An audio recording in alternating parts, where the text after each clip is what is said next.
လောကမှာယုံမာတဲ့ပုဂ္ဂိုလ်တွေဟာပြောလိုက်လို့ရှိရင်သူများမကောင်းကြောင်းကြီးပဲတဲ့သူများမကောင်းကြောင်းကိုမမေးဘဲနဲ့ပြောတယ်တဲ့မေးလာရင်တော့အဲ့ဒါအကျေတံဝတ်မဆုံးနိုင်တော့ဘူးပြောနေတော့တာတဲ့နော်နောက်ပြီးတော့သူများကောင်းကြောင်းကိုမပြောနိုင်ဘူးတဲ့မေးလာပြီဆိုတော့မှမပြောခြင်းနဲ့ပြောတာတဲ့နော်နောက်ပြီးတော့ကိုကောင်းကြောင်းကိုအလွန်ပြောတယ်တဲ့မမေးဘဲနဲ့ပြောတယ်မေးလာရင်တော့မဆုံးတော့ဘူးပြောနေတော့တာနော်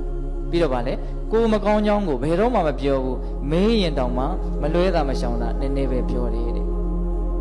အဲ့ဒီအင်္ဂါရက်၄ပါးနဲ့ညီရင်အဲ့ဒီနှုတ်ပိုင်ရှင်ကိုဒါလူယုတ်လို့သိလေတဲ့သုံးလုံးထားတာကတော့နည်းနည်းယဉ်သီးတယ်လို့ရှိတယ်နော်ဒါပေမဲ့မလွန်ဘူးလို့ဦးစင်းထင်တယ်ဘာဖြစ်လို့လဲဆိုတော့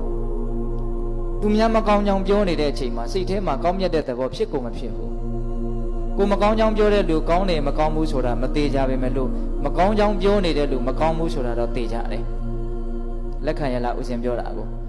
အဲ့ဒါလိုပဲကိုကောင်းကြောင်းပြောနေတဲ့အချိန်မှာလဲကိုယ့်ရဲ့စိတ်ထဲမှာကောင်းမြတ်တဲ့သဘောဖြစ်ကုန်မဖြစ်ဘူး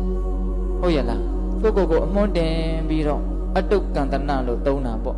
သူများကိုနှိမ်ချပြီးတော့အဲ့ဒီစိတ်ဓာတ်မျိုးတွေဖြစ်နေတာကိုကောင်းတဲ့စိတ်ဓာတ်လို့ခေါ်နိုင်မလားမကောင်းတဲ့စိတ်ဖြစ်နေရင်ဒါမကောင်းတဲ့လူပေါ့လူမှာယုတ်ကအဓိကလားစိတ်ကအဓိကလားစိတ်မြတ်ရင်လူမြတ်လို့ပြောရတာပဲစိတ်ကောင်းရင်လူကောင်းလို့ပြောရတာပဲစိတ်ယုတ်ရင်လူယုတ်လို့ပြောရတာပဲဒီယုတ်ပိုင်းဆိုင်ရာကြီးကတော့သိပ်ထူးတယ်လို့မရှိပါဘူး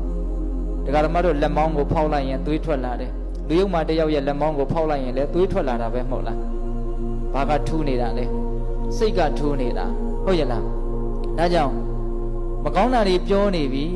ကိုကောင်းကြောင်းတွေပြောနေပြီသူများမကောင်းကြောင်းတွေပြောနေပြီဆိုရင်အဲ့ဒီအချိန်မှာကိုယ့်ရဲ့စိတ်ဒီကောင်းတဲ့စိတ်လို့ပြောမလားမကောင်းတဲ့စိတ်လို့ပြောမလား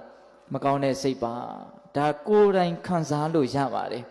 သူများမကောင်းကြောင်းပြောနေတဲ့အချိန်မှာစိတ်ထဲမှာမချမ်းသာပါဘူးဒါဦးဇင်းတို့လည်းပုထုသင်တဘာဝပြောဘူးပါတယ်ပြောလည်းပြောနေတာပါပဲ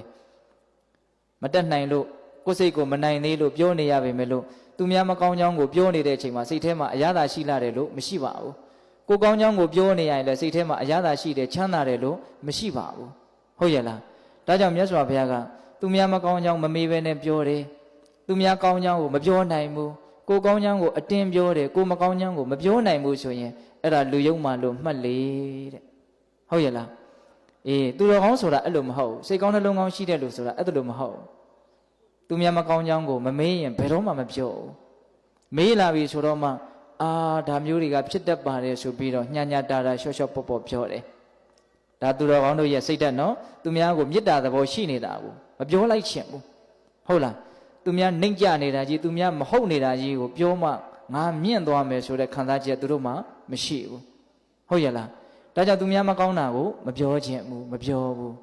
သူများကောင်းကြောင်းကိုပြောနိုင်တယ်မမေးဘဲနဲ့ပြောနိုင်တယ်မင်းရင်အကျေတဝန်ပြောနိုင်တယ်မုရိတာတွေရှိတာကိုသူတို့ကဟုတ်ရဲ့လား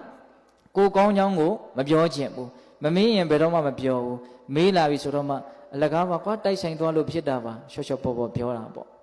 ကိုမကောင်းကြောင်းဆိုရင်တော့မမေးဘဲနဲ့ပြောတယ်မေးလာရင်တို့ကဘလို့ညံ့တာဟုတ်တယ်ပြောနိုင်တယ်ပေါ့ဟုတ်လားအဲ့လိုမျိုးနှုတ်အဲ့လိုမျိုးစကားရှိတဲ့ပုဂ္ဂိုလ်မှဒါသူတော်ကောင်းစိတ်ဓာတ်ရှိတယ်လို့ဆိုရတယ်ထားပါတော့အဲ့တော့ဦးဇင်းတို့ပြောချင်တာကလောကကြီးမှာပြောနေတဲ့စကားကိုနားထဲကိုရောက်လာတဲ့စကားတွေဟာအများစုကတော့ဒါမျိုးတွေပဲမဟုတ်လားနော်အနှစ်ချုပ်လိုက်ရင်သူများမကောင်းကြောင်းနဲ့ကိုကောင်းကြောင်းလူရည်လေတဲ့လူတွေကတွယ်ဝိုက်ပြောတယ်အားတဲ့လူတွေကတဲ့တဲ့ပြောတယ်ဒါပဲกว่าလေဟုတ်ရဲ့လား